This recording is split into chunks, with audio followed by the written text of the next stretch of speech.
Your mind talks to you, and it can help you or hurt you.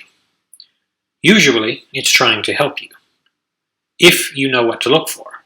But that's the catch, because it's not like in the movies when one character can read someone else's mind and you see it or you hear it in so many words. It's not like that.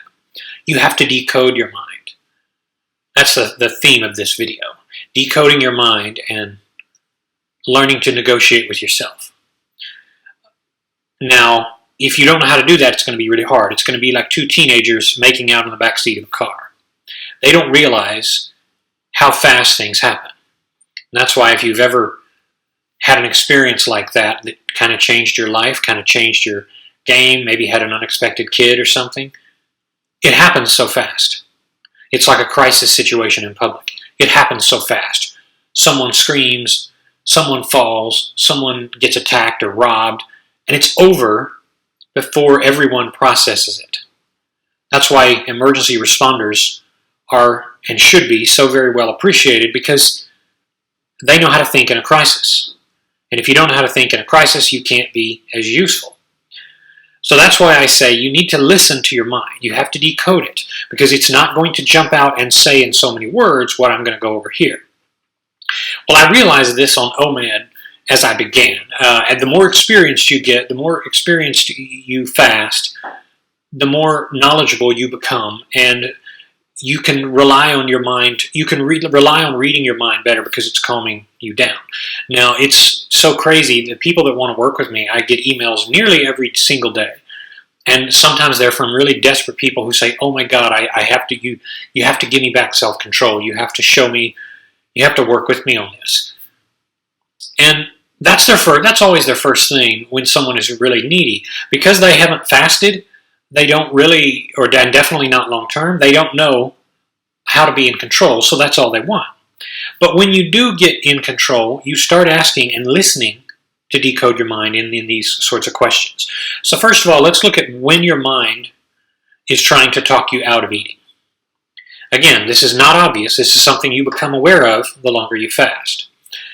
The first thing your mind says when it's trying to talk you out of overeating is, aren't we close to being done yet? Or said another way, I know I'm getting close to full, but I'm still not totally convinced I'm there yet. This is when you instinctively gauge yourself, your eating, and since your stomach has been shrinking on OMAD, you naturally become more aware the quicker you fill up. It's not something you try to do, it's just something that happens. Aren't we close to being done now? I know I'm getting too close to full, but I'm still not totally convinced I'm there yet. You learn to listen to that signal. Number two, you say, how many more bites will I have? This is that game you play when you're starting to fill up, when you say, okay, it's going to be two more. No, 5 more. Now I know I'm really getting full, said another way here. Now I know I'm really getting full, but I need to know when or which bite is going to be my last bite. This is another example, like the previous one, of negotiating overeating. You don't do stuff like this when you're on the OMAD plan because you negotiated before your meal began. You said, here's what fits on the plate, or what I can have, and come hell or high water, that's what I'm doing. You have to treat your impulsivity, especially when you start fasting, like a spoiled child in the store. And you say, no, we can't have this. And they cry and stomp their feet. And you have to say, no, we already decided. Let me tell you, folks, it's very much like an HR meeting. When there's a termination, for those of you who don't know about hiring and the law and practices, when you're terminated from a company, before you go into that office to get the axe, they decided before that meeting started to terminate you. It's not as if you're going to get in the meeting and then you're going to say something magical and everybody's going to say, okay, we'll give you another chance. They've made the decision. Is this person right for this company? Is this person going to move forward? Has this person had a reasonable number of chances to improve their behavior? All of that's been decided. Are they going to work well? Do they fit in the culture from this point forward? Are people going to be able to work with them? All of that's going to be decided before that meeting. The same thing is true regarding successful fasting. You negotiate how much you're going to have before before the meal. You don't wait until you're hungry and then say, well, now I got to cut off. And that's why people who eat out of bags and containers, against my advice, have a harder time staying in control. So number 3, so we're going all in, yes. Said another way, hey, why the hell not at this point? So this is when you have pushed so far, you haven't listened to aren't we close to being done yet? 70, 80% full. You haven't listened to how many more bites will I have, 90, 95% full. Now you're going 100 plus. So we're going all in, yes. You say, well, I've already blown today. I'm going to be super full later, but I'm not sure how full. I just know I'm going to be full, but hey, there's another day. I've come this far. It's too hard to go back now. You lose respect for that remaining area in your stomach that isn't filled. When you do OMAD a while, you learn to respect that open space in your stomach that says, I'm not completely full. Now, you can't do that when you start because you haven't learned to gauge it. But like I said, when you do it, you start to learn and respect that last 15, 20% in your stomach that is not filled up. Because your food is always going to expand as you continue to eat. I mean, even after you eat, it's still going to expand and you're going to have to adjust. So if you really want to feel good, if you really want to not overtax your pancreas with a too large a meal, you're going to have respect for when your mind is trying to talk you out of eating. Now, here are examples where your mind is trying to talk you into eating. The mind does this very convincingly, just as surely as it tries to talk you out of eating. All you have to do is be attentive to listening. Number 1, I do need to finish this bad food, insert bad food here, up anyway. So this is when you've gone to the store and you went out and bought some ding-dongs, cake or ho-hos or something that you know you didn't need to buy. And you probably did that because you shopped when you were hungry, which, by the way, if you're shopping when you're hungry, you are really being the fool. You're playing the fool because it's horrible advice to shop when you're hungry. I mean, that's common knowledge, really, and it should be. You never shop when you're hungry. Well, I do need to finish this bad food up. Anyway, you say, well, I bought all these donuts. I need to finish them up, so I might as well just pound them down. This is nothing more than a last-minute yield to temptation excuse. And you don't even know it. Go back to the teenagers in the back of the car. They're just making out, being teenagers, because somebody left them alone. And lo and behold, well, now somebody's pregnant because it's just one thing led to another, and now it happens so fast. That's how the mind works. It will push you right past those barriers when it needs to. So what should you do with bad foods? Of course, you should parse them out, or so-called bad foods. I don't like to call anything a bad food because there's nothing you really can't have. You parse them out and you finish them off the same way you do on any aspects of this fasting plan.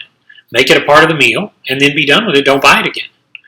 If you're buying just junk, you're going to make your journey harder. This is negotiation, plain and simple. You effect the changes before the meal, not during. And it doesn't matter what kind of food it is, you have to take control of it. Number 2, this might not be enough food and I might regret it later. This is from the long explored scarcity mindset, which we've talked about in several videos. The scarcity mindset says, oh no, I might not have enough. You might indeed be really hungry, but you won't die from that hunger, and the hunger that you feel is in fleeting moments when compared to your day at large. Track them.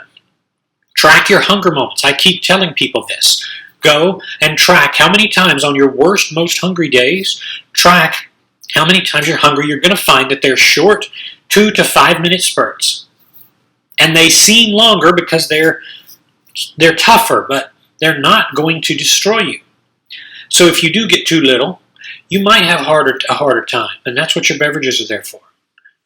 You'll learn to gauge better. You'll learn to negotiate your meal better the coming day and days. Number 3, I need X, insert the nutrient here. Anyway, again, this is negotiating during a meal, your impulse eating. If you're planning your meals properly and making the right food choices, this won't be a factor. If you need more protein, eat more protein. Make that the decision-making factor behind the meal, but don't do it on a spur of the moment. And then number 4, this is classic, I need to fit in. Basically, said another way, I need to look normal and eat with everybody else, even though it's not my mealtime. This is when you cave instead of be the odd one out. But of course, you didn't negotiate very well. When I was losing the bulk of my weight, folks, what I would do is picture myself with my family or friends or cousins or whoever with a lemon water or a coffee or a Diet Coke, and I was sitting there not eating because I knew they wanted to meet for lunch. Lunch wasn't my mealtime. I waited till the evening. I pictured the good conversation I would have with them, not thinking about food, not being distracted by having to go up and get seconds like I used to would. That's called, in the car business, taking mental ownership. When you look at a car on the car lot and you say, I can't wait to see this in my driveway. I'm already picturing it in my driveway. I'm picturing unloading my groceries from it. That's called taking mental ownership. That's what you should do with your OMAD. You should say, this isn't up for negotiation because I'm going to look at it from a different angle. I'm going to sit down and I'm just going to sip my drink while you eat your meal. And it's actually very powerful to be able to socialize without being caught and tied into your food. So that's one angle for those of you who are continually tempted by needing to fit in all the time when everybody around you is eating. But it's fitting in has no, here's the thing, folks, fitting in has no greater respect than you should have for your body.